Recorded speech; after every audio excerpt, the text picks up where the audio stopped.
Good afternoon, everybody. Welcome to what is the last class on the book of Ender's Game. Before we start talking, before we look on this coming Tuesday at the adaptation of the book into the film, into the recent film. But first, I wanted to start off with an announcement. I can't remember if I announced this in the last class or not, so I'm going to do it again. But you've probably heard the results of the voting for the final two books we will be discussing in our first year of the Mythgard Academy. And those are Tolkien's Book of Lost Tales, Part 1, and then Dune by Frank Herbert. So we have another Tolkien book and then another classic science fiction book. I am very excited about both of these. We're going to do the Book of Lost Tales first. So for those of you who haven't read this before, this is Volume 1 of the History of Middle-earth series, in which Christopher Tolkien goes back and sort of shows us the evolution of Tolkien's thoughts, looking at his unpublished works from all the way back in the teens and moving forward. The Book of Lost Tales is a fascinating glimpse at really some of the beginnings of Tolkien's thinking. So if you're sort of wondering where, Tolkien's ideas came from and how they grew, it is a fascinating study. So we're going to be looking at the Book of Lost Tales, Volume 1, and we're going to be starting that on Tuesday, May 20th. So we're gonna have our last class on Ender's Game this coming week. We're going to skip 1 week, and then we'll start the Book of Lost Tales after that. So that's what's coming up immediately after we finish the Book of Lost Tales. Then we will start with Dune by Frank Herbert, and I'm going to be publishing the official sort of week by week reading schedule for both books. Certainly with the Book of Lost Tales first, as soon as I can. I hope to do that this coming week. There's a lot going on, but I hope to get that done this coming week, so you guys can start preparing for that. So that is. That is now official, and we're definitely getting ready to start the Book of Lost Tales, so that should be a lot of fun. But today, let us finish talking about Ender's Game. I got through the battle last time, through the destruction of the Bugger homeworld and the annihilation of the Buggers, and the revelation, that sort of moment of horrible anagnorisis, horrible to Ender, delightful to everyone else, that it was not a game, that it was in fact real, that Ender has indeed, without knowing it, committed genocide. Anyway,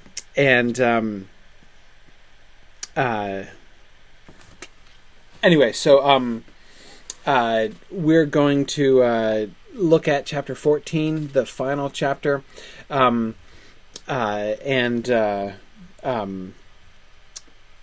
hope tie up some loose ends and things. There have been a bunch of things that we've been discussing all along that I have sort of had this last chapter in mind as we've been discussing for. So I hope we'll be able to kind of tie some things together. And then I have received a number of comments and questions from you guys, which I hope to address a couple of them today at least. I have to say, one trend that I noticed is that many of you who sent me comments sent me enormously long comments, which were fantastic, really interesting. But I was sort of like, I don't know how to present this exactly in the context of the class. So I'd actually love to give the sort of the opportunity for others to read some of the comments that I received.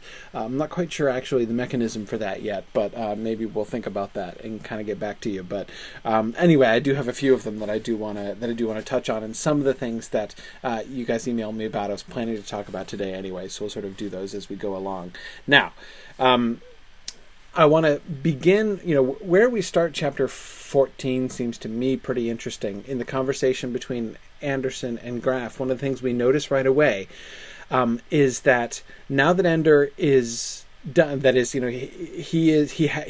proved to be the perfect tool for the job that needed doing to save humanity, and he's done now, right? He's accomplished the task for which he was shaped. He has destroyed the target at which he was aimed, and now they're kind of worrying what's going to become of him afterwards. Notice what tends to happen here. So this is Anderson and Graf talking. Graf first. Ender is far too dangerous. He's only 11, 12 now, talking about him going back to Earth. All the more dangerous because he could so easily be controlled. In all the world, the name of Ender is one to conjure with. The child god, the miracle worker, with life and death in his hands. Every petty tyrant-to-be would like to have the boy, to set him in front of an army and watch the world either flock to join or cower in fear. If Ender came to Earth, he'd want to come here, to rest, to salvage what he can of his childhood, but they'd never let him rest. So you can see the two dividing motives in Graf, sort of his two different thoughts about this. On the one hand, he remains, as he has been all along, on some level concerned for Ender himself. We looked a little bit at the way in which Graf himself is torn, and the kind of self-loathing that Graf himself experiences, and so that comes out at times during those conversations with Graf that we get at the very beginning of each chapter.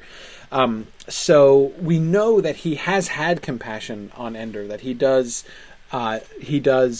care about him, and yet he has always submerged that in favor of doing what he felt needed to be done in order to shape Ender and use Ender in the way that Ender, that Graf, that the fleet, that humanity needed Ender to be used. But of course, so now we still see him concerned for Ender, but at the same time we also see him recognizing, the problem with shaping the perfect tool is that once the perfect tool has been shaped, it can be reused again, right? That Ender is never going to be safe. He is in a way too perfect a tool. He can be used by others. Now, I'm not sure I totally agree with Graf that Ender would be easily controlled by every petty tyrant to be. Valentine, of course, is a little bit more realistic in her concerns of Peter attempting to control Ender. We'll get to that in a second.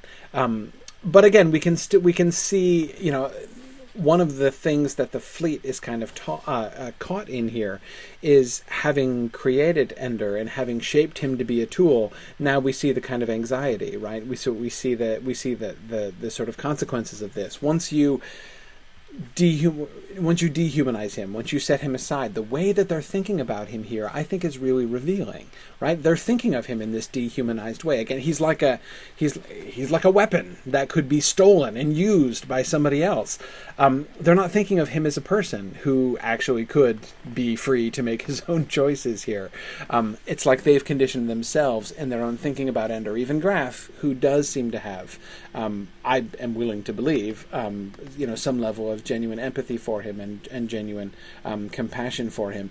It is possible April Harwood is suggesting that he might be thinking specifically of Peter here, and just speaking indirectly because he's not wanting. We've already seen him not willing to tell Anderson about who Demosthenes and Locke really are and all that.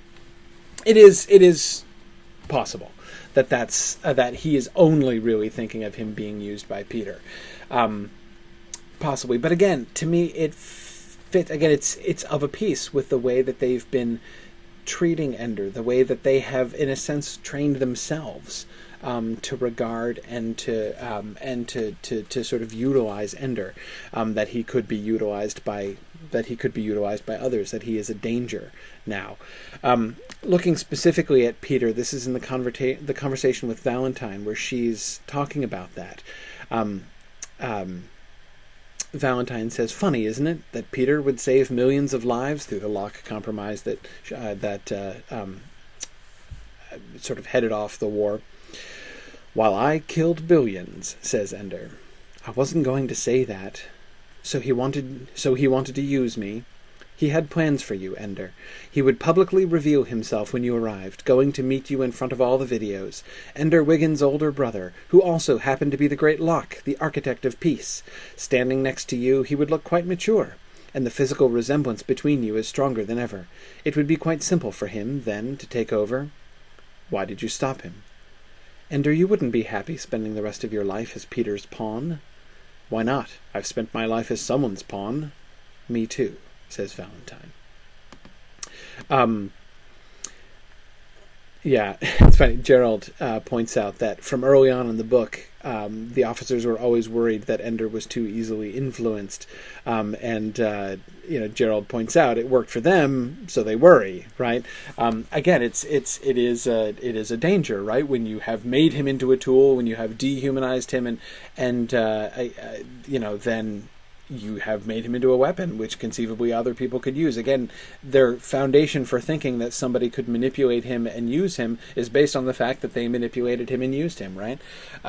So you're right about that, Gerald. I mean, there is certainly that element to it. But again, coming back to Peter here, here we have, we've been talking about this for the last few classes, the way in which Peter is sort of positioned as the ultimate user of tools, right? The only one person who never seems to be used as a tool by anyone else. You could argue that Valentine manipulates Peter, but it still isn't obvious to me that in the end anyone successfully utilizes Peter as their tools. He, on the other hand, utilizes everyone, including sort of the mass of humanity through the nets. Whereas Ender, as we've been talking about, is being made into the perfect tool and chose, you'll recall, we talked about this last time, chose to submit himself to be the perfect tool. He was sort of acknowledging that it was needed. He believed that it was necessary, and he was willing to do that. Because, I don't want to give the impression, I think perhaps there's a danger in talking about things the way that I have, about being used as tools and everything, that might seem universally bad, like an obviously bad thing to do. To manipulate another person in that way seems ethically questionable. To submit oneself to be a tool at the service of others and at the service of humanity does not seem necessarily to be a bad thing. The parallel that a really interesting parallel opens up, and I mentioned it a little bit, but we didn't talk about it nearly as much as we could have at the end of class last time, between Ender, in his direction of the fleet, and the pilots who are flying the ships that are being steered by Ender and his team into battle. They are, like Ender, tools, right? They are being used as instruments. They are being manipulated by Ender and by his team, right? And they're sacrificing their lives. All of those pilots who died in that last attack on the Bugger homeworlds, which was like the entire little mini fleet of fighters, were all killed in that last battle. They submitted themselves to that. Do I think that's a horrible thing? I don't think it's a horrible thing. I mean, I don't see any reason from the text for us to be thinking that the sacrifice that they made, Mazer Rackham says they knew what they were doing. They sacrificed themselves willingly. They went into it knowing, because remember, these are people who've already sacrificed themselves, right? Just by the travel that they have undertaken. There's no coming back for them. Remember, Mazer Rackham points out that they, he himself has already lost all of his, his wife and his family and everybody else because of the relativistic trip that he took in order to still be around. These fighter pilots can't get back in time to still make anything of their own lives. By going, they've already sacrificed themselves, right, for this effort. And again, I don't think we are. I mean, I might be wrong. I might be missing some cues here. It doesn't seem to me anything within this story that cues us to look at that as intrinsically a horrifying thing. So again, Ender's choice to submit himself to be a tool, which he does after his time on the raft. When he decides I'm gonna go along. That seems to be, in some ways, I think, an admirable thing. The irony, the thing that makes that moment of revelation when he is told, when he discovers that it wasn't a game, the thing that makes that to me so horrible is the way in which that very willingness is kind of twisted and turned against him. He was willing, and yet they deceived him anyway. And the extent to which he has been essentially betrayed into making these decisions without knowing that he's making these decisions. And you can hear the pragmatism, right, of Graf and Mazer Rackham's explanations, right? If you'd known, you couldn't have done it, right? And if you could have done it, you wouldn't have been able to do it. You can see. I mean, it's not that I necessarily.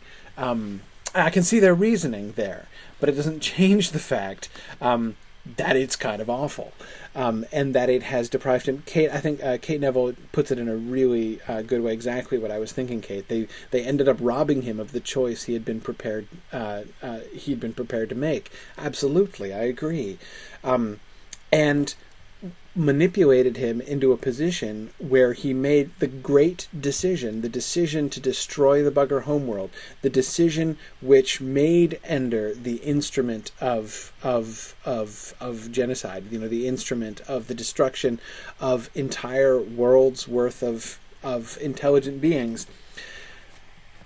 He made that under false pretenses, right? He wasn't. He is given the responsibility of having made that decision without having really understood the decision that he was making. To only learn after the fact that what you did had those consequences is, I think, really, really horrible. April Harwood makes a really good point too. She says it's a spectacular and brutal introduction to adulthood. He can never play the game again.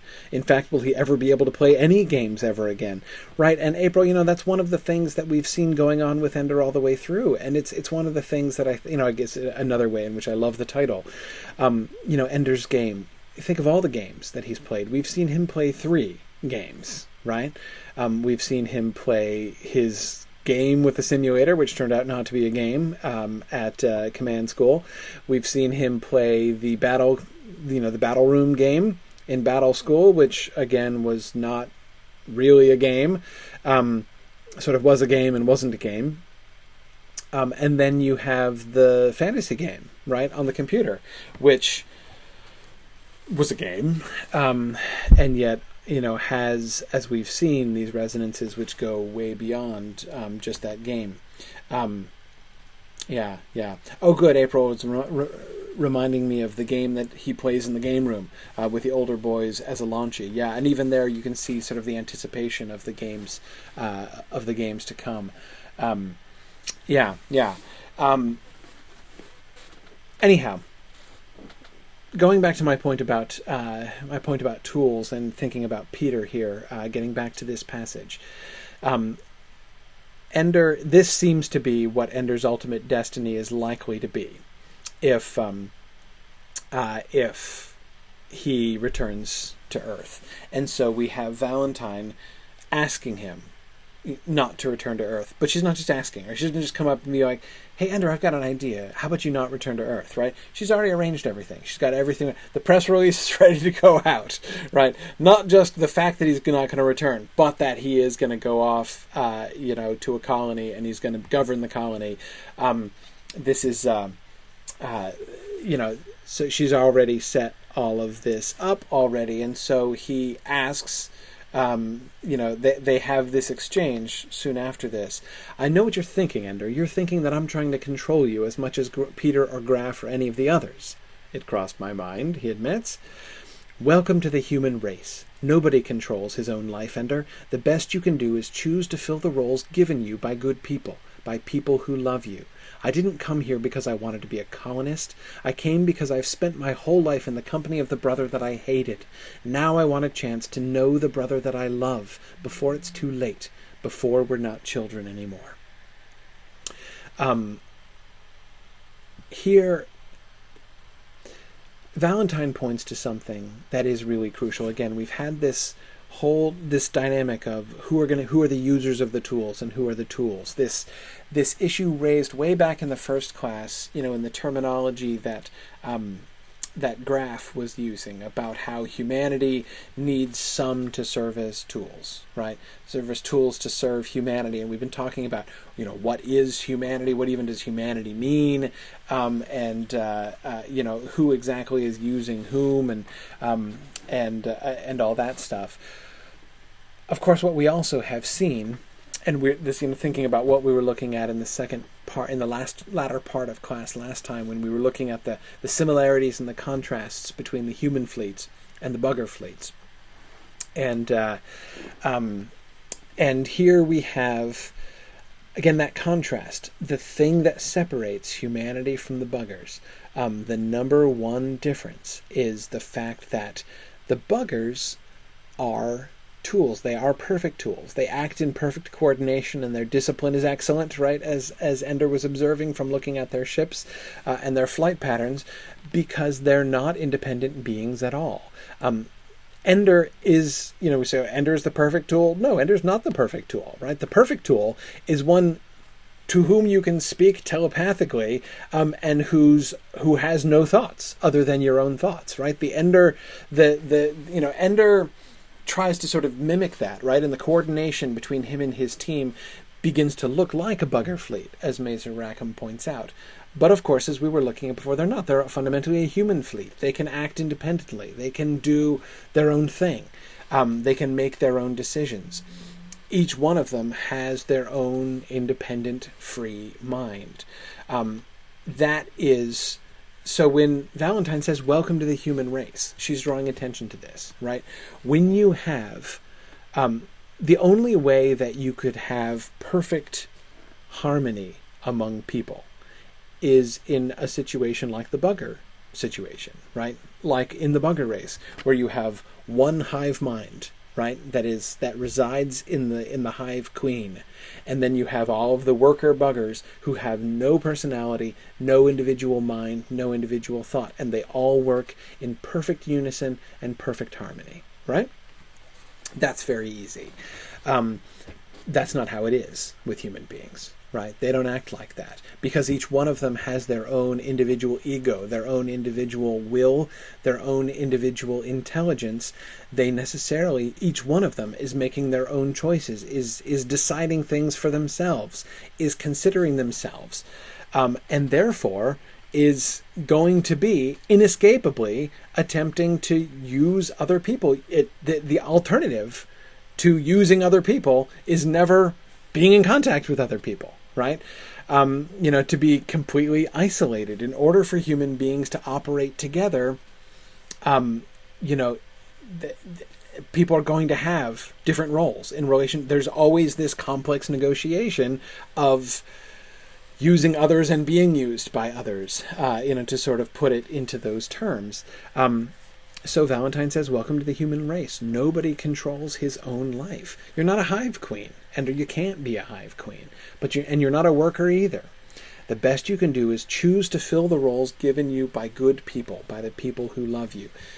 Humans, of course, can choose, and we were looking at this last time, again, the importance of the choice that Valentine was making and why she was making out of the sense of duty that she had, as well as her love for Ender.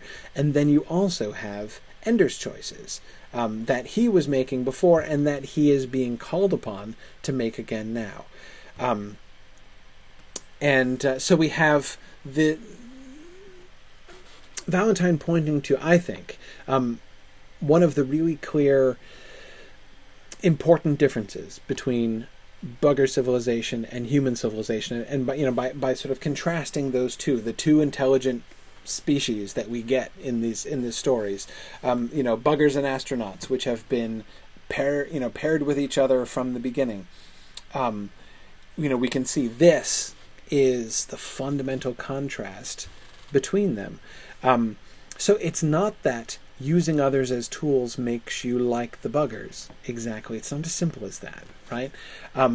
Just as Ender's fleet, the way that he executes his fleet is not as simple as either I'm going to do just like the buggers. To do that would be more like being like trying to be like Bonzo Madrid, right? The sort of the rigid, unthinking, easily confused structures that the other commanders had been using before Ender came in, right? That what they were trying to do essentially was to, though they didn't seem to be doing this consciously, mimic the bugger fleet, right? You have this formation, everybody just sort of does they have to memorize their role in the formation, but they don't know how to make any decisions on their own, right? They're not independent thinkers. Ender uses them as independent thinkers, and yet also coordinates them together in a unison, which is like the unison of the bugger fleet. Again, I think one of the things that we see there is kind of a tearing down of the dichotomy here, that on the one hand, yeah, humans and buggers are completely different, but it's not as simple as saying using someone else as a tool is really bad, or being used as a tool by somebody else is really horrible. It would simplify things to say that, but I don't think that the book really permits us to think in terms that are really sort of that simple. Yeah.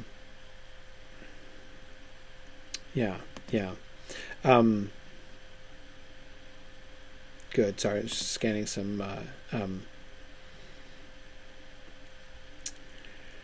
Now Sharon says, by my argument, Peter would also be a tool because he can't do his job in isolation. He must interact with other humans. That's true. Again, all I say is we never see Peter being used by others, right?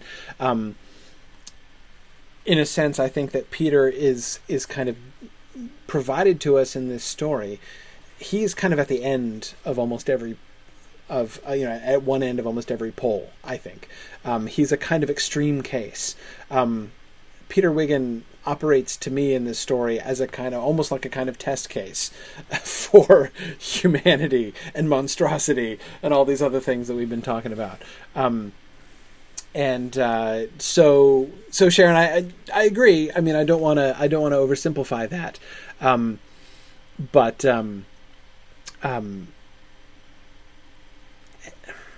And that's, I think, what we see is, well, just to jump ahead a bit to the end, when Peter asks Ender to speak for him before Peter dies. Of course, Peter is now decades older than Valentine and Peter because of the relativistic thing.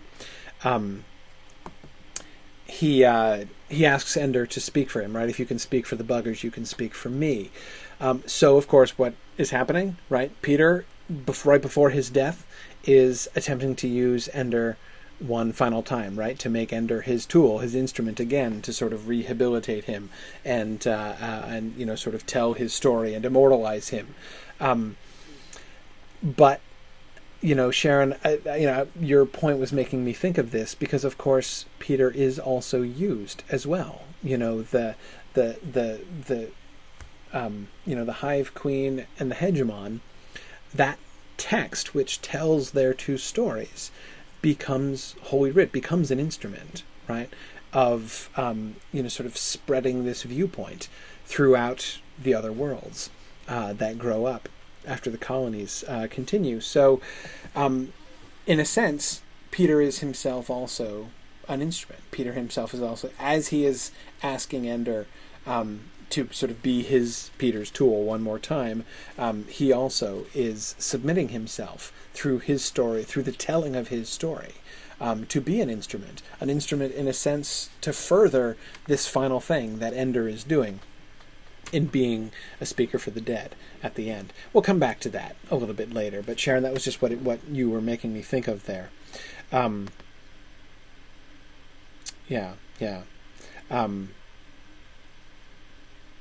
Interesting. Kay Ben Abraham makes a really interesting point. She says, Peter's old conversation with Valentine, that is, Kay, I assume you're talking about the one where he's proposing about, what they should do and how they should start off and how he wants to have power and needs to be in control and all that stuff.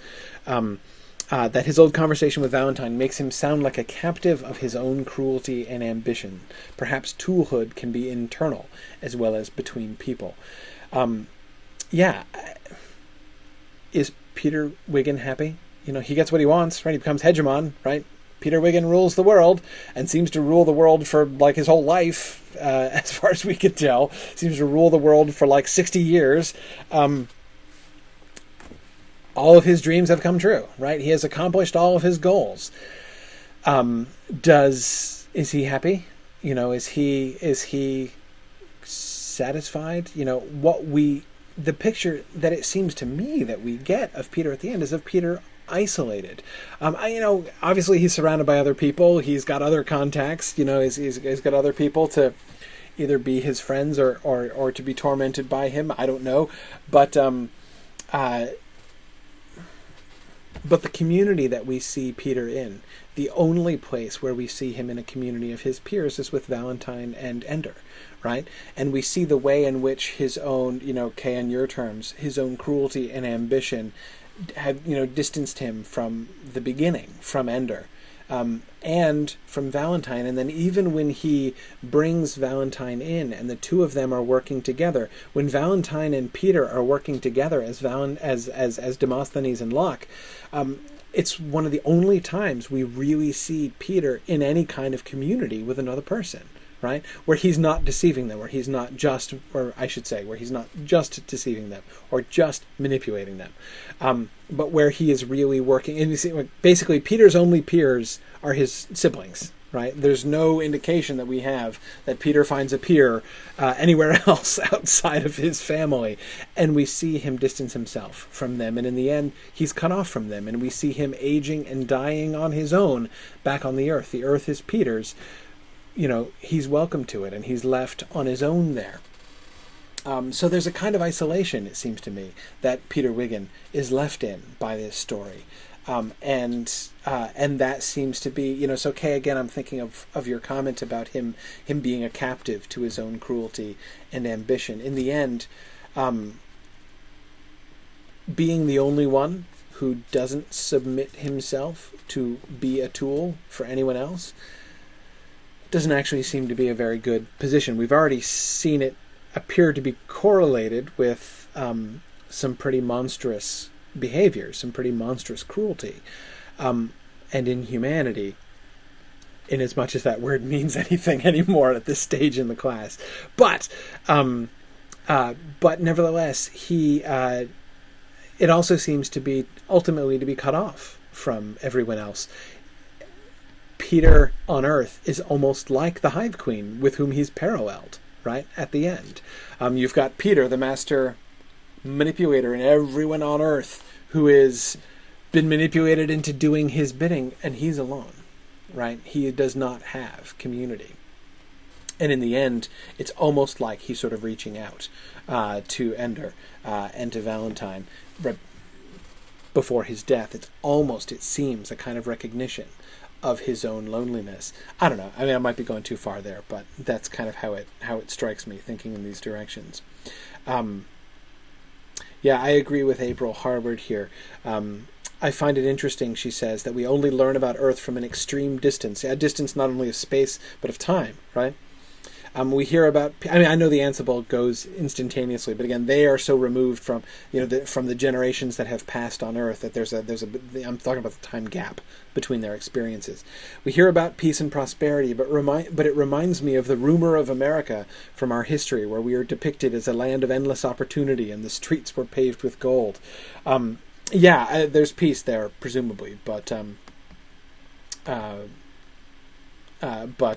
yeah, you're right. It's very distant. It begins to seem very sort of theoretical. Again, so Peter's achieved his thing, but the thing that he achieves, even though it seems to be world peace on Earth for decades, right, which would arguably be a pretty big accomplishment, does, I agree, April, begin to seem like a small thing, right, like a remote and unimportant thing, in the way that the story closes out. And I think that that's a fascinating sort of phenomenon that we get there in the last chapter.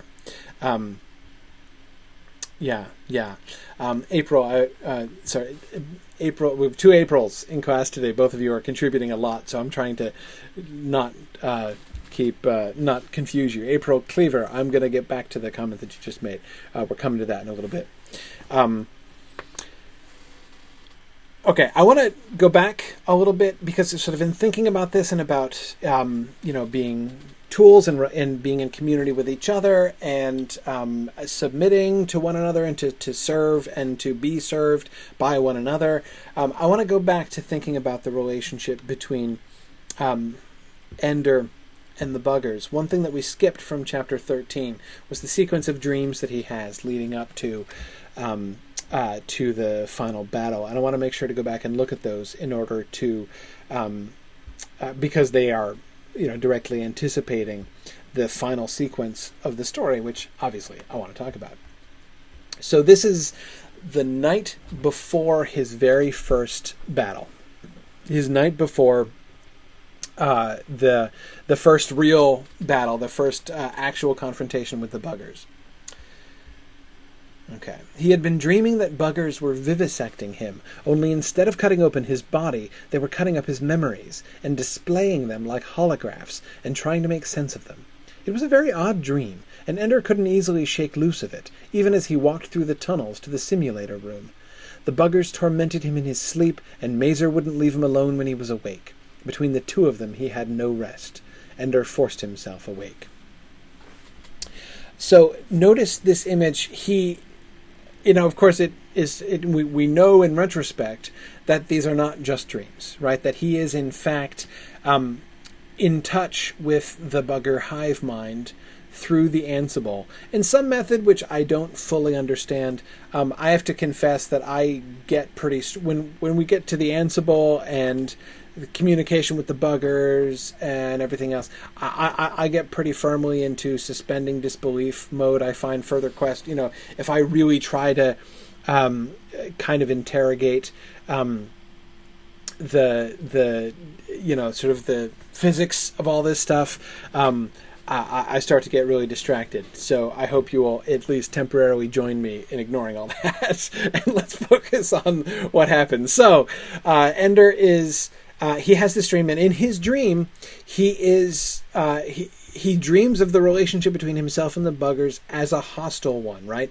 Remember, we already heard descriptions that there were several of the bugger workers who were taken and vivisected, right? That actually happened by human scientists after the second invasion, when some of them were captured before they actually died, when they were still directionless and lifeless, though not dead, after the death of the queen in the second invasion. So he's imagining the buggers vivisecting him. So I think that what he is describing happening, them taking his memories and displaying them and trying to make sense of them, seems to be an insight into what is actually happening, that the buggers are really, in fact, looking at his memories. It's a very odd dream, and Ender couldn't shake loose of it. Again, he is the one who seems to contextualize it within his dreams as a hostile act, as if he were the captive of the buggers, and he were their victim, and their action were a hostile action. And again, what he is imagining is them doing to him what the humans did, in fact, do to the buggers, right? Him operating under the sort of subconscious assumption that the buggers' attitude towards humanity is essentially the mirror image of humanity's attitude towards the buggers. That they are going to see him as the enemy who must be destroyed at all costs. That they would treat him with the kind of combination of sort of savagery and uncaring that the humans handled the buggers when they fell into their hands.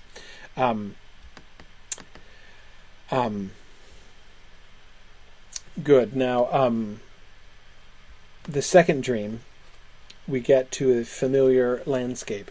As he drifted off to sleep each night, it was with thoughts of the simulator playing through his mind. But in the night he thought of other things. Often he remembered the corpse of the giant, decaying steadily. He did not remember it, though, in the pixels on the picture of his desk. Instead it was real, the faint odor of death still lingering near it. Things were changed in his dreams. The little village that had grown up between the giant's ribs was composed of buggers now, and they saluted him gravely, like gladiators greeting Caesar before they died for his entertainment. He did not hate the buggers in his dream, and even though he knew that they had hidden their queen from him, he did not try to search for her. He always left the giant's body quickly, and when he got to the playground, the children were always there, woven and mocking. They wore faces that he knew. Sometimes Peter, and sometimes Bonzo, sometimes Stilson and Bernard. Just as often, though, the savage creatures were Alai and Shen and Dink and Petra. Sometimes one of them would be Valentine, and in his dream he also shoved her under the water and waited for her to drown. She writhed in his hands, fought to come up, but at last was still. He dragged her out of the lake and onto the raft, where she lay with her face in the rictus of death. He screamed and wept over her, crying again and again that it was a game, he was only playing. this dream is so complicated. It's really hard to know where to start here. First, we have the decaying corpse of the giant. Remember the giant and what the giant was, what it sort of meant before when we met the giant and the giant's corpse. Remember the giant and the giant's game, right? The giant's drink game. That was the first time that Ender was presented with an apparently insoluble problem which could be solved by breaking the rules of the game, right? But the breaking of the rules was necessarily destructive. He could, this was one of the first times we saw him saying that Peter would be proud of him, right? That he's a killer now, even when he plays games, right? And the corpse of the dragon, I almost said. Dragon is later. The corpse of the giant, which becomes a feature of the landscape, right? Which becomes something no longer human, not just a victim, but life grows up from within it, right? It's really interesting. Again, this is not just the horrifying, stinking remains of this atrocious act that he had to commit in order to win that game, which didn't have a solution. Again, a thing which is going to come back again and again, all the way back down to the destruction of the bugger's homeworld at the end. But instead we have life growing up. Remember, even in the computer game itself, before he stopped playing it, we had people living within the giant's corpse, right? We had the little village of dwarves that had grown up and built houses in the rib cage. But now buggers are living there. So we see the buggers saluting him gravely like gladiators greeting Caesar before they died for his entertainment. No longer is he the victim of the buggers. In his dreams, they're not vivisecting him anymore. He still imagines them in a very different kind, but a kind of confrontational role, right?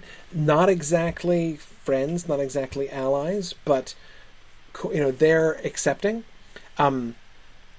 That is what the gladiator salute essentially does. It's a statement of acceptance, right? We who are about to die salute you, is what the gladiators say to Caesar in the arena. The recognition that they're about to, so that parallel acknowledges that they are about to die, right? They're he's getting that message from them. In their dreams, they are recognizing their coming death. They're resigned to their coming death, and yet we have this they understand that he's just playing a game, right? Again, they're dying for his entertainment. They're not accusing him of cruelty, right? There's a kind of acknowledgement of the entire complex situation, like the buggers that he is seeing in the rib cage of the giant actually know more than he does, right? Understand the situation better than he does, and he is not fully comprehending what they're comprehending here, right? And then, of course, what else? And he doesn't hate them, right? He doesn't view them as his enemies. And so he leaves them behind right away, and instead goes to the place where the non-children live. And we were looking at the content, when that passage first comes up, when he first goes to the playground and meets the children who are not really children, but in fact wolves who will turn on him and tear him to pieces, unless he proactively kills them all first, tricks them and traps them and drowns them. Then they will kill him. And we were looking, when that was first being presented to us, it was in the context of the hostility he was receiving at battle school and ultimately the confrontation with Bonzo. But the contrast, the way in which the sort of peaceful and resigned village of bugger warriors, I say warriors because of the gladiator connection that we're being given here, right? This peaceful, resigned community of bugger warriors and this community of human children, and it's the human children that are the real monsters, right? They're the ones who act like his enemy, and we see him, Ender, being tormented, right?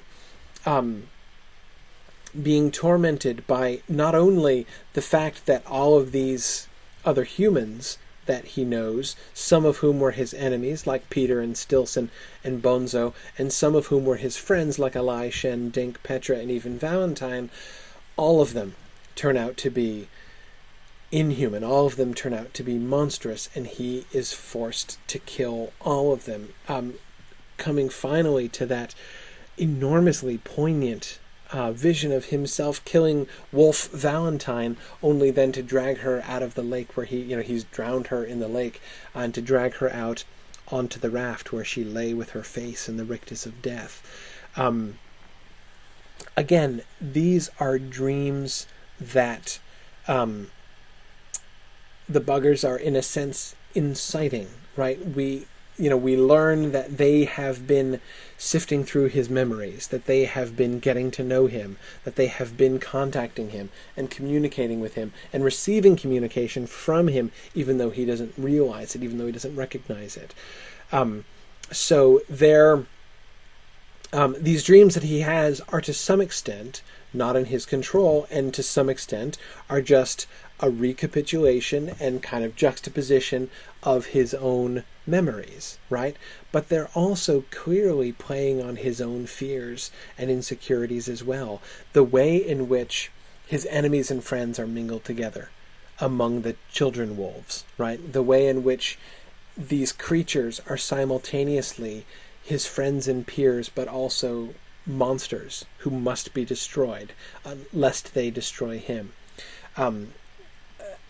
The sort of the complexity of his relationship with his own kind there is, I think, again, especially in the context of the fact that this is a bugger dream, seems to me to point to what I would imagine to be a lot of confusion on the part of the buggers. Why do human beings treat each other like this? What exactly is going on here? It's not what is monstrous.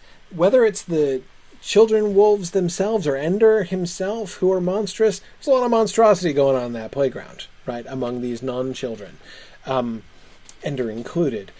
The bugger village is peaceful and resigned, by contrast.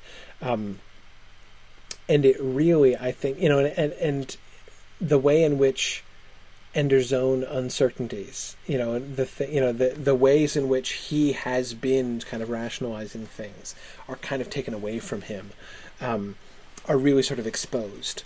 It was so much cleaner, wasn't it, the first time with the wolf children, right? I mean, on the one hand, it was a little bit creepy, but it was like the confrontation with Bonzo, right? Okay, so you've got some of the children are acting like wolves, right? Some of them are acting like monsters, and that's awful.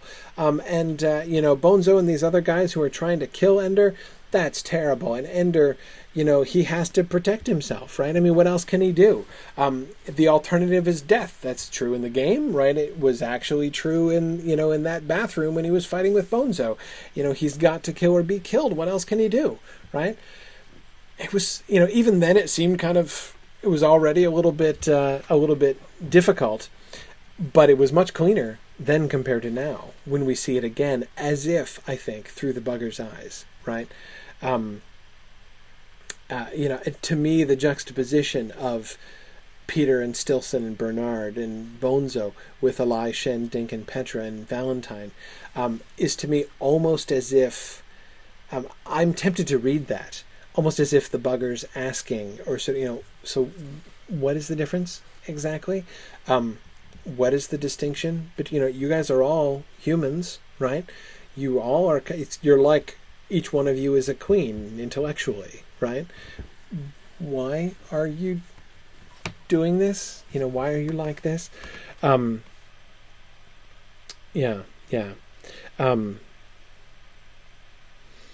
Yeah, Alyssa makes a really good point here too. She says an interesting point is his not trying to search for the queen. Why not? Does his dream self, after all, have honor, reserving something and recognizing a boundary? Remember, there was that implication that the queens were the buggers were so horrified they couldn't imagine that anyone would actually kill a queen, Alyssa, do we see? And again, this is sort of in that sense filtered through the bugger consciousness, right? That he's not even going to try. He's not even going to go there, because again, that's not the emphasis of this dream. This dream is not about him and the buggers. It's about him and other people, right? And again, all of this happening in or near the corpse of the giant that he killed in his very first attempt to do the undoable, to perform the impossible, to break the rules and thus win an unwinnable game. And so in this way, the corpse of the giant is parallel with the destroyed bugger homeworld, right? In the end, you have all of these anticipations, right? You've got the giant. You've got the room at the end of the world. You've got his final battle in battle school, right, against the two armies, and then finally the destruction, the confrontation with the bugger homeworld. So you've got these different situations in which he's confronted with seemingly insoluble problems, and he's got to find a way to break the rules in order to get through them. You could arguably, and I think the parallel is clearly there, lump in his confrontation with Stilson and his confrontation with Bonzo into that same pattern. Where again, he's got to break the rules, he's got to break the taboos in order to win the game, win the confrontation in the only way that he believes he can win it. And again, so that, to me, is what the giant's corpse, what the location of this dream conjures up. It's sort of in that context, which is still being anticipated. The bugger world hasn't been destroyed yet, right? It's kind of a loom. So the decaying giant, which he can still smell, the odor of death surrounding, is sort of an anticipation of, or sort of a warning of the position he's gonna be in later on. Well, then, right afterwards. So this is during his period of unconsciousness after the destruction of the bugger homeworld. He has another dream, and this is fascinating because it's like the other bugger dreams, but this is obviously, I think it's obvious, right? Not generated by the buggers, right? This is generated purely by his own subconscious, because the buggers who have been, in fact, communicating with his mind are dead now. But here's his last dream. It might have been a single day. It might have been a week. From his dreams, it could have been months. He seemed to pass through lifetimes in his dreams, through the giant's drink again, past the wolf children, reliving the terrible deaths, the constant murders. He heard a voice whispering in the forest, "You had to kill the children to get to the end of the world." And he tried to answer, "I never wanted to kill anybody. Nobody ever asked me if I wanted to kill anybody." But the forest laughed at him. And when he leapt from the cliff at the end of the world, sometimes it was not clouds that caught him, but a fighter that carried him to a vantage point near the surface of the bugger's world, so he could watch over and over the eruption of death when Dr. Device set off a reaction on the planet's face, then closer and closer, until he could watch individual buggers explode, turn to light, then collapse into a pile of dirt before his eyes. And the Queen, surrounded by infants, only the Queen was mother, and the infants were Valentine, and all the children he had known in battle school. One of them had Bonzo's face, and he lay there bleeding through the eyes and nose, saying, "You have no honor." And always the dream ended with a mirror or a pool of water or the metal surface of a ship, something that would reflect his face back to him. At first it was always Peter's face, with blood and a snake's tail coming from the mouth. After a while, though, it began to be his own face, old and sad, with eyes that grieved for a billion murders, but they were his own eyes, and he was content to wear them. I like the dream sequences almost as much as I like the fantasy game earlier on in the book. Nobody asked me if I wanted to kill anybody. He's saying this, of course, in the context of not wanting, he never wanted to kill the children to get to the end of the world, right? The way in which, I mentioned several classes ago that one of the things that I find really wonderful to think in, really exhilarating in thinking about this book is the way that particular words and phrases keep coming back, and you return to them again and look at them in a completely new way. They resonate with an entirely new force as you move on through the book.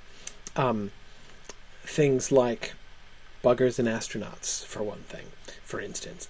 But another one for me is the end of the world. Remember the end of the world, and the debate about what does it mean, the end of the world? The end of what world? The end in what sense of the world? And we were looking at various, significance that phrase seemed to have for Ender at that point in the story. Of course, the entire concept of the end of the world comes to have an enormous and an enormously increased significance once Ender has actually destroyed a world, right? Once he has actually caused the end of the bugger's world. And that, that sentence, you had to kill the children to get to the end of the world. What a horribly resonant sentence that is, isn't it? In several ways that's true, right? It was true in the fantasy game, of course, on its most literal level. It was true for Ender, right? He had to kill the children. He's just going to go on to fantasize about the baby buggers, right? Having killed the entire bugger population, not just destroyed the fighters, not just defeated their army with his army, but to destroy every last member of the bugger race, the queen and her infants. In order to get to the end of the world, you've got to kill the children, right? But of course, there's another sense in which that statement is true. You could say it to Graf also. Hey, Graf, you had to kill the children to get to the end of the world, right? The trial of Graf at the beginning of chapter 14, I haven't talked about it much. I'm not planning to talk about it too much. I will come back to it a little bit, but again, you could say to Graf, you had to kill the children to get to the end of the world. Yeah, you ended up bringing about the destruction of the bugger homeworld. The bugger menace has been destroyed forever. Congratulations. But you had to kill the children to get there, right? Thinking of Ender, and not just Stilson and Bonzo, right? That's what the trial is about, these deaths that have been caused. But it's not just Stilson and Bonzo, it's Ender himself, and so many of the other kids at Battle School.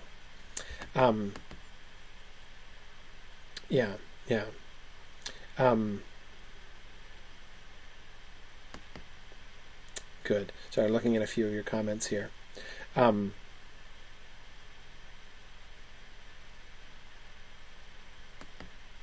Good.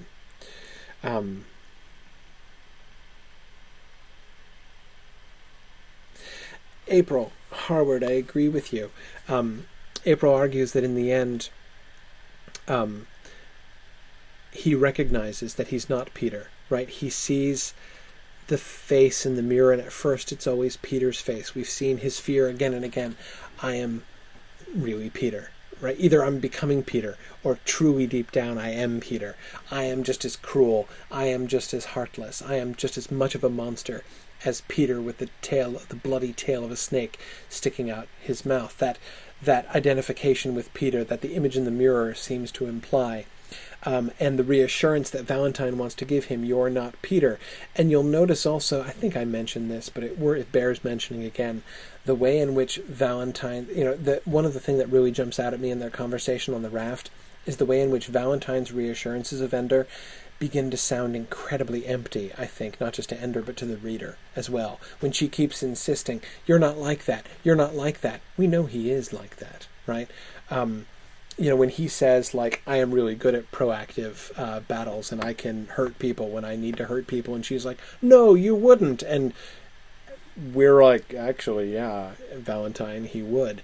Her protestations, you're nothing like Peter, you're nothing like Peter, are a little hollow. No, he's not the same as Peter, but it's not as simple as all that. She wants to say, he's the opposite of Peter, right? He's good, he's completely good. No, he's not completely good. but also he's not like Peter. And as April Harwood is pointing out, it's like Ender, in this dream, it is as if there is a sense in which he's almost coming to peace with this. He's not Peter.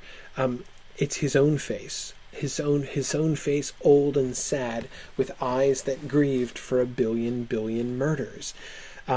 Is he a killer like Peter? Yes, he's a killer like Peter. Much more than Peter. He has killed 1 billion people, he says. But unlike Peter, he grieves for those that have died. They were his own eyes, and he was content to wear them. Content to wear them in what sense? Content because he is reconciled to the grief of his guilt, because he feels his guilt and feels that he should feel grief. That although the eyes in the face that he sees are old and sad and seem to be haunted, he believes that they deserve to be, and so is satisfied that his face should look like that.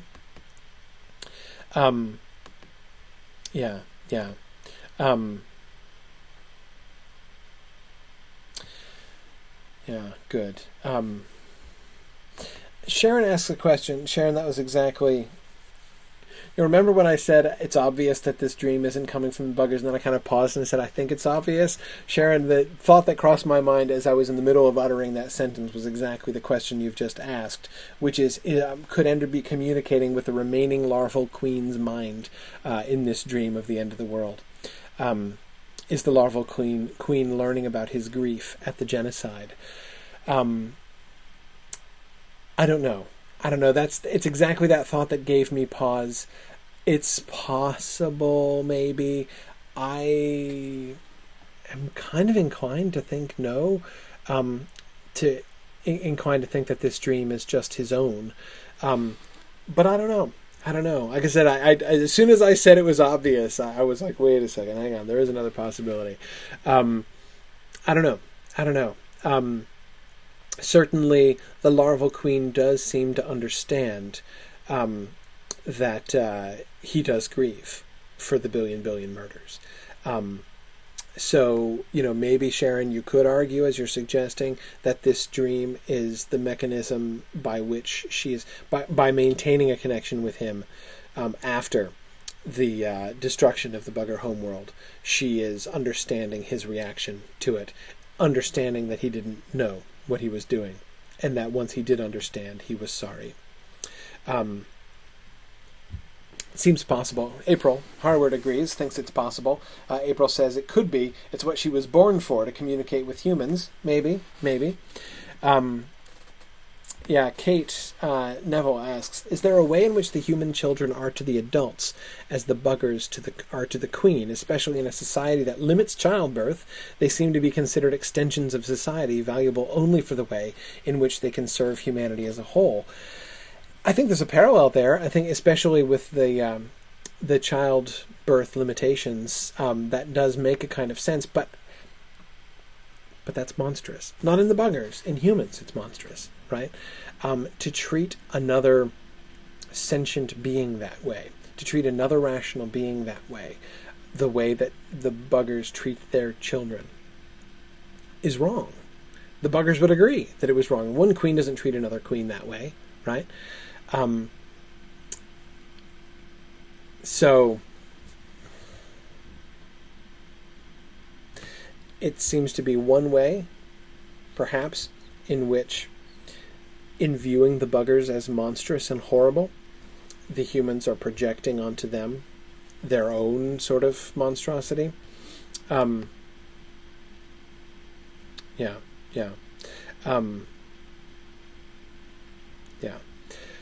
Well, let me, I should move forward. I can't, as always in afternoon classes, I can't keep going as long as I do in night classes, because in the night classes my family is asleep already, and in the afternoon classes my family is clamoring for food. So I have to move forward here to provide for my own young. But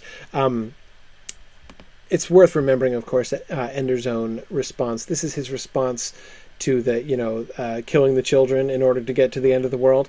After the trial of Grath, Ender didn't care about his reputation. He watched the videos impassively, but in fact he was amused. In battle I killed 10 billion buggers, whose queens at least were as alive and wise as any man, who had not even launched a third attack against us, and no one thinks to call it a crime. All his crimes weighed heavily on him. The deaths of Stilson and Bonzo, no heavier and no lighter than the rest. Remember the passage we were looking at last time, at the very end of class, about the sort of the consequences, the unforeseen consequences. Graf describes how basically he was trying to build an empathic gun, right? A weapon that would be the perfect weapon of destruction, the perfect aggressive weapon of preemptive destruction, but which still had the capacity to empathize with the enemy in order to understand them sufficiently well to defeat them. But the consequence is to create someone who is absolutely stuck in self-loathing. You will recall Ender's comment, this is the last passage I was referring to just now, when he's talking to Valentine and saying about how he loves his enemy right before he destroys him, and doesn't just defeat him, but before he completely obliterates them, and the way in which he has a hard time living with himself for this reason, that he is always destroying what he loves and loving what he destroys. And that, of course, is going to be much more true, much more fully true. When Ender talks about loving his enemy to Valentine in that conversation, I have to conclude that he's speaking sort of metaphorically, sort of trying to characterize that sense of oneness, by empathizing with them almost perfectly. It's like he can do the mind-to-mind communication with them that the buggers can do with each other. So that's I don't think he's referring to loving them in like the sense of like feeling all like warm and fuzzy with them. Certainly when he defeated Bonzo either in the bathroom in their physical fight or in the battle room when he completely demolished Bonzo's, when he demolished Salamander Army, he didn't love Bonzo in a warm and friendly way, but empathized with him, right? Could feel with him, could understand the suffering that he was going through. Anyhow, that we can see both times when he defeats Bonzo, actually.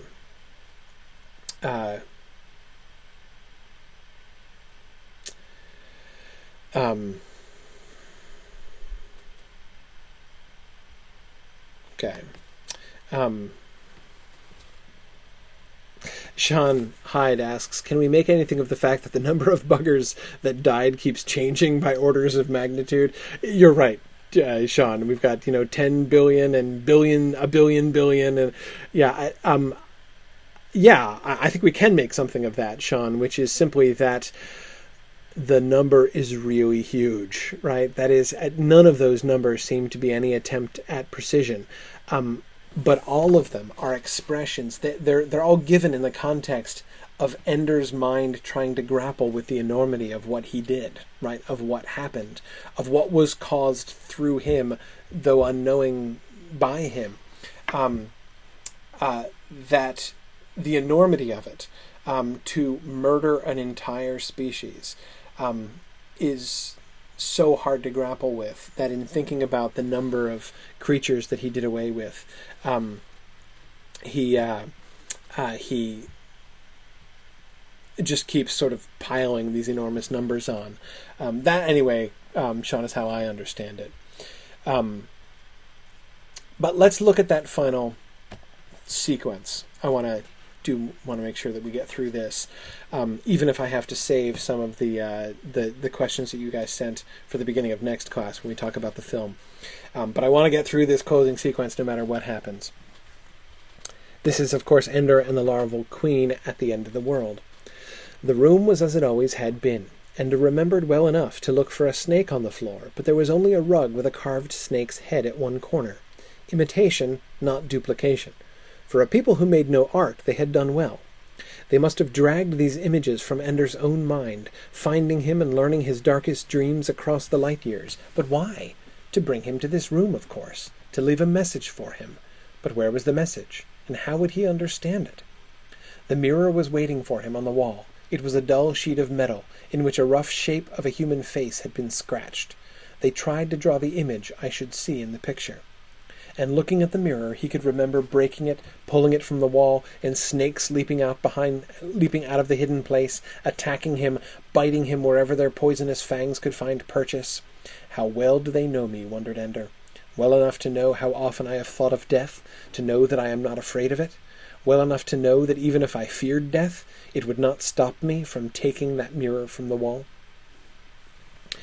Ender has come to the end of the world again, right? And this time it is the end of the world as recreated by the buggers.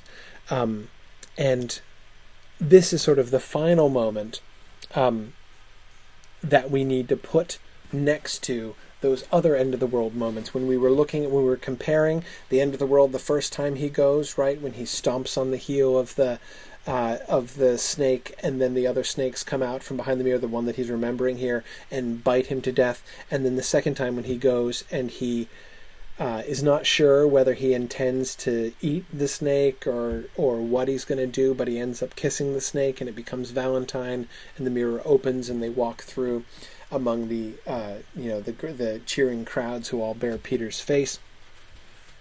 But this scene, this is the third one that needs to be held in parallel with those as well.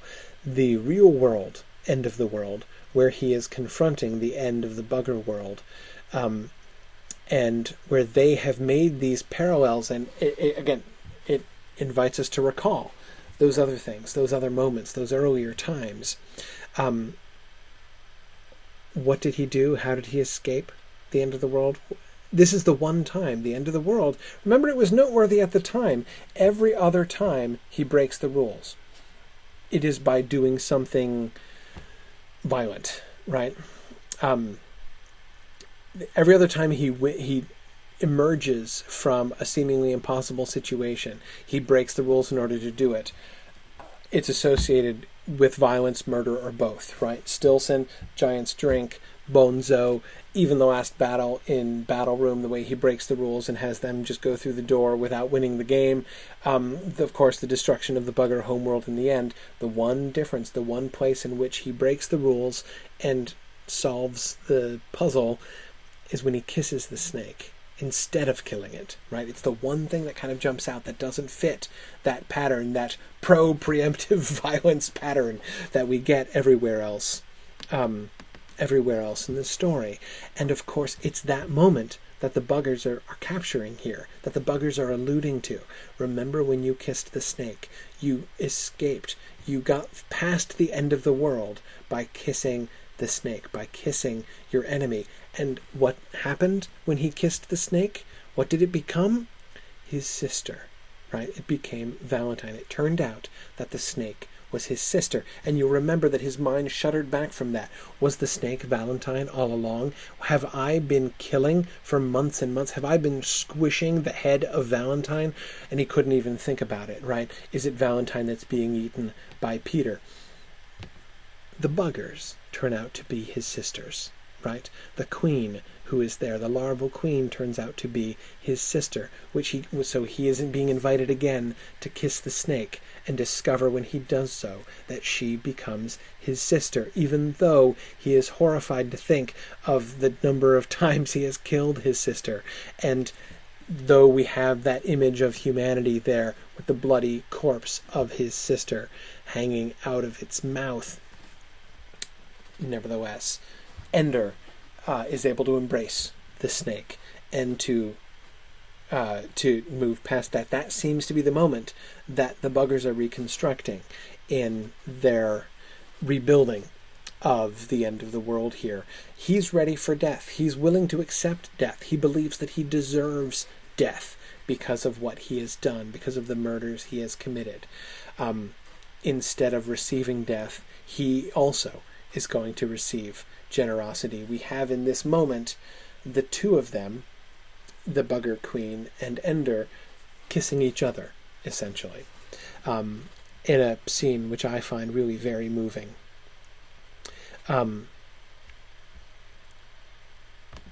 We are invited to recall, at least I remember, Ender putting on the bugger mask. Remember, he always had to be the bugger when he played Buggers and Astronauts with Peter. And he would put on the bugger mask, and he was looking at the world through the eyes of a bugger. And you'll remember in that moment that he tried to identify with them, right? He tried to understand what the world might look like, what humans in particular might appear like to a bugger. That, of course, finally comes true in this perfected way at the end of the story when he sees himself, when he sees the human fleet through the eyes of the buggers. How do I know this, thought Ender? How can I see these things like memories in my own mind? As if in answer he saw the first of all his battles with the bugger fleets. He had seen it before on the simulator. Now he saw it as the Hive Queen saw it, through many different eyes. The buggers formed their globe of ships, and then the terrible fighters came out of the darkness, and the little doctor destroyed them in a blaze of light. He felt then what the Hive Queen felt, watching through her workers' eyes as death came to them too quickly to avoid, but not too quickly to be anticipated. There was no memory of pain or fear, though. What the Hive Queen felt was sadness, a sense of resignation. She had not thought these words as she saw the humans coming to kill, but it was in words that Ender understood her. The humans did not forgive us, she thought. We will surely die.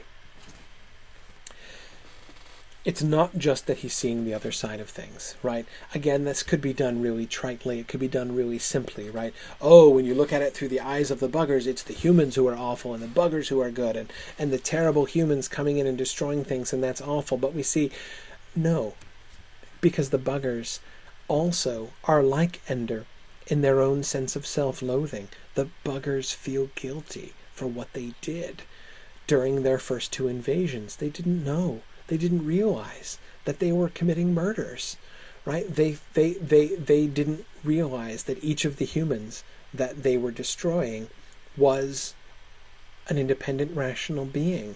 That's not how they are wired. They didn't know. They accept the death that is coming for them. They recognize it. They salute him as the gladiators saluted Caesar. They still fight, right? They try to protect, the queen is still going to try to protect her children. The queen is still going to try to fight off the fleet. But on one level, we see that she accepts punishment, right? They did not forgive us. We will surely die. Ender asks the queen, if you could make them feel as you could make me feel, then perhaps they could forgive you, he says. Only me, he realized. They found me through the Ansible, followed it, and dwelt in my mind. In the agony of my tortured dreams, they came to know me, even as I spent my days destroying them. They found my fear of them. They found also that I had no knowledge I was killing them. In the few weeks they had, they built this place for me, and the giant's corpse, and the playground, and the ledge at the end of the world, so I would find this place by the evidence of my eyes. I am the only one they know, and so they can only talk to me and through me. We are like you, the thought pressed into his mind. We did not mean to murder. When we understood, we never came again. We thought we were the only thinking beings in the universe, until we met you. But never did we dream that thought could arise from the lonely animals who cannot dream each other's dreams. How were we to know? We could live with you in peace. Believe us, believe us, believe us.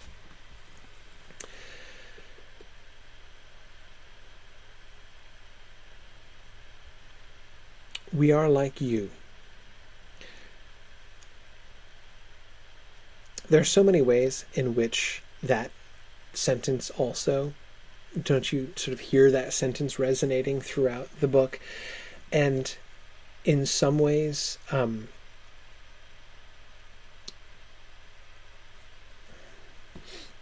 this paragraph turns that back on itself. At the beginning, remember back in class 1, we were talking about how the story seems to establish very early on that dichotomy between humanities and the buggers, right? Between the humans and the monsters. And you've got those awful, horrible, terrible buggers And the fact, Kristen, I'm thinking of the point that you made by email to me several weeks ago about the coarseness of the name that the buggers are given. The way that bugger is a crude sexual term as well. It just gives this this air of this sort of atmosphere of really deep unpleasantness to the buggers and their characterization by people at the beginning. So again, we're invited to divide the world into buggers and astronauts, right? The monsters and the humans. And then we see that sort of being complicated. We are like you, right? We're not just monsters.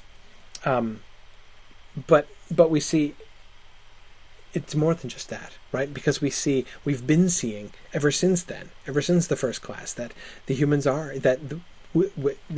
they are like us, right? Or we are like them, right? We view them as these inhuman monsters. It turns out that the humans are the ones that are inhuman, right? And we've seen, the way in which, these kinds of monstrosities seem to be everywhere, right? That the line between monster and human doesn't seem to really be that sharp. Well, now that line gets blurred, but in a different way. It's not just neither way of breaching that divide, the divide between us and them that we get at the beginning. It could be done in one of two really trite ways, right? It could be done in the, hey, we're not monsters. We're just benevolent creatures like you. You've just misunderstood us. And that's true. But there's more than that. You could also blur that line by saying, look in the mirror, my friends, and what you might see is Peter Wiggin with a snake coming out of his mouth, right? We're monsters, okay, and you had those images of us, killing, all the Marines on that ship that we sent to Eros and everything else, so we're monsters, and you've got the videos of us making Marines' heads explode and everything else. Okay, fine, we're monsters, but so are you, right? You're Peter Wiggin with a snake in his mouth. Okay, yeah, that works too, but it's more than just that too. In the end, what we see is we are like you in the sense of we make mistakes, right? We do stuff that we're really sorry for afterwards. Ender didn't know what he was doing. He didn't realize he was committing genocide. They didn't know. Humanity doesn't know that the third attack is unnecessary. I've been trying to say, because I think it's a really important point in this story, that it's it would be easy simply to demonize the IF and say, oh, look at how terrible they are, in making this preemptive strike. I've been trying to defend the preemptive strike from the beginning. I don't think that this story permits us just to sort of disregard it and say, the moral of this story is that this kind of violence is horrible, and if you act violently and if you give into this preemptive violence mentality, then it's really horrible things happen. I don't think it's that simple. As we talked about before, humanity has every reason to believe, that their choice to make the preemptive third invasion against the bugger homeworld is a perfectly rational one. They have every reason to believe the buggers are going to come back. They did before, right?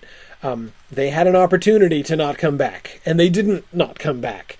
And so humanity concludes, we're not going to let them come back a third time. We're going to go after them.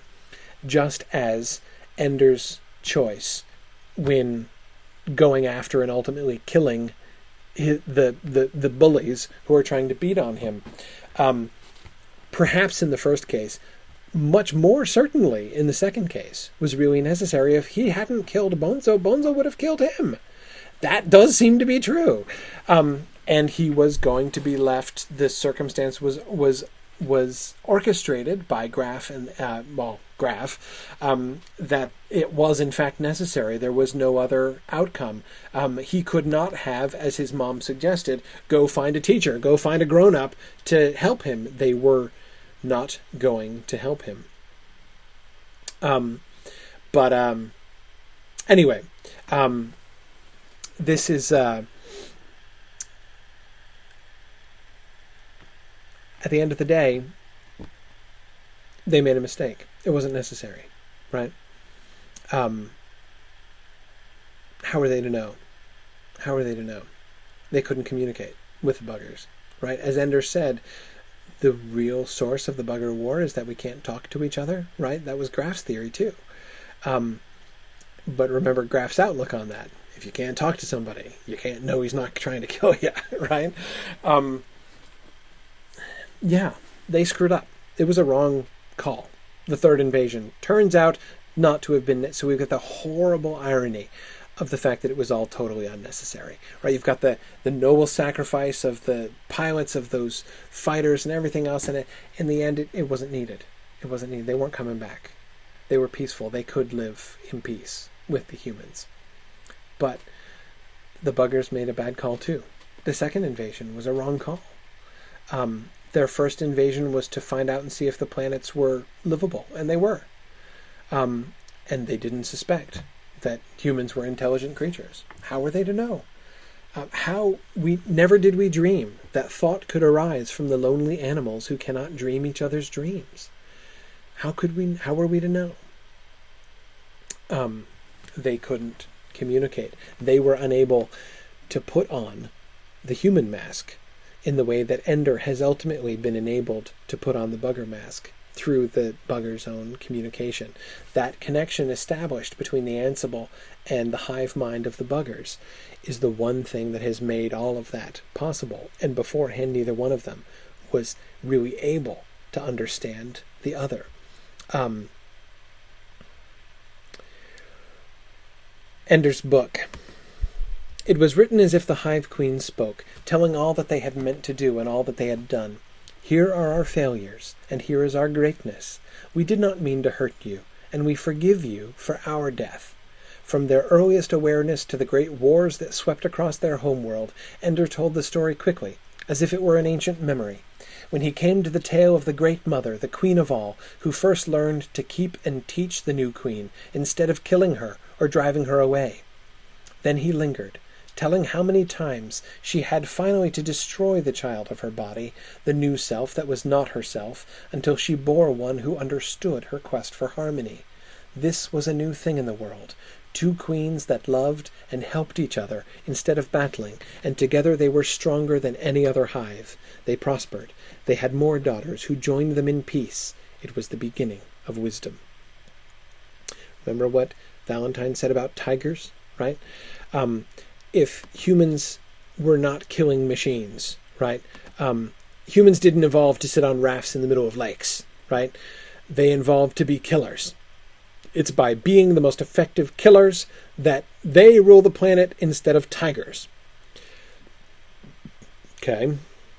So evolution, moving forward. In order to move forward, the only way you can move forward is to be the most efficient killer. The buggers say that's not true, right? They already were efficient killers. What moved them forward was finding peace. Not being like tigers, not out-tigering the tigers, but in fact differing from them almost completely. Notice embedded in that, of course, is the summary execution of all of the other queens, right?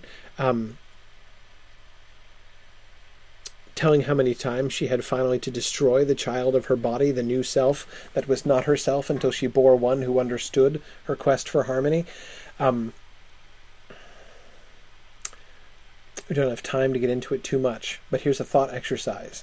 Here's a little paper assignment. Compare and contrast that action, the hive queen and the new non-peaceful queens, until she finally manages to bring up a queen who is like unto her. Compare and contrast that and Battle School. There's a little paper assignment for you. So again, I think that we can see one of the consequences of Ender's book, one of the things that he learns from the buggers is that, perhaps actually the way that people have been looking at, the way that they have convinced themselves, that people have convinced themselves that they need to look at the world, that they need to look at themselves, is in fact fundamentally wrong. The change that needs to happen is not just the willingness to live in peace with the buggers, but in a sense the willingness to live in peace, period, with themselves.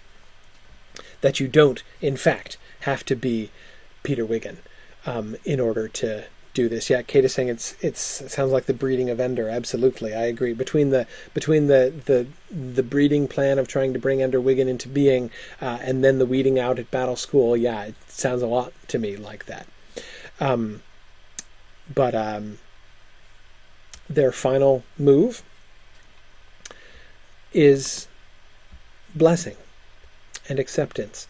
If only we could have talked to you, the Hive Queen said in Ender's words, but since it could not be, we ask only this, that you remember us, not as enemies, but as tragic sisters, changed into a foul shape by fate or God or evolution. If we had kissed, it would have been the miracle to make us human in each other's eyes. Instead, we killed each other. But still we welcome you now as guest friends. Come into our home, daughters of Earth. Dwell in our tunnels. Harvest our fields. What we cannot do, you are now our hands to do for us. Blossom, trees. Ripen, fields. Be warm for them, suns. Be fertile for them, planets. They are our adopted daughters, and they have come home. The final action of the buggers is one of forgiveness, right? That they forgive the humans for doing what they did. Notice that's the final step that Ender hasn't fully taken. Not to forgive the buggers exactly, but ultimately to forgive himself. They have achieved, the buggers have achieved a kind of peace, right?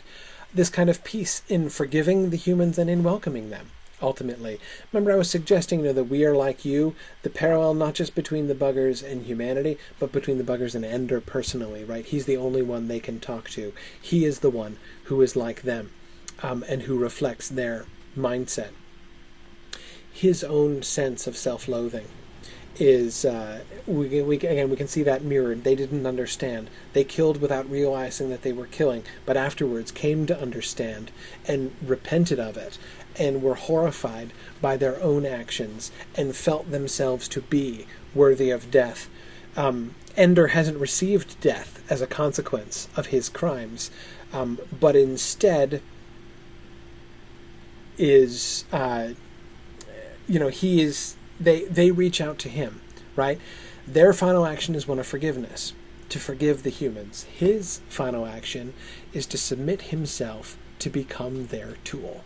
Ender finally does become a tool. In fact, his entire identity is submerged within the Speaker for the Dead, right? He becomes the Speaker for the Dead. He becomes their instrument. He becomes their hands. He becomes their voice, right? He joins himself to the buggers in order to be in community. He does reach out and kiss the snake there in the end and join with them, walking through the gate, even though he's confronted by a world which all bear Peter's face, right? He still tries to reach out to them in the voice of the Hive Queen, and to be so.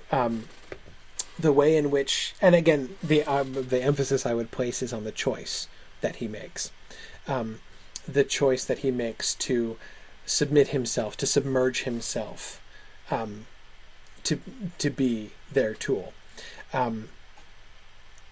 Anyway, there's a lot more that could be said about this. I'll sort of leave you to sort of think more about these things. I will come back to the questions that I got next time. And if you have other comments or questions that you want to make, I encourage you to do that. I'll do those a little bit at the beginning of next time, but I'm still going to try to leave enough time to make some comments about the film in our last class.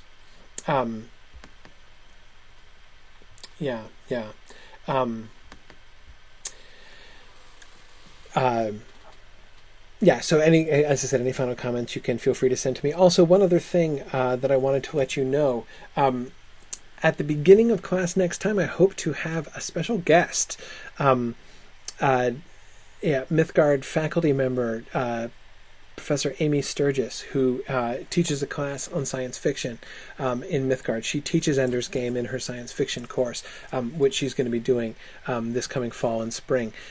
She's the real expert on this stuff. So I wanted to give you a chance to ask her a couple questions and just to hear a little bit from her about Ender's Game and about her upcoming class. So we're gonna have have her with us for a little bit at the beginning of class, so maybe she can help to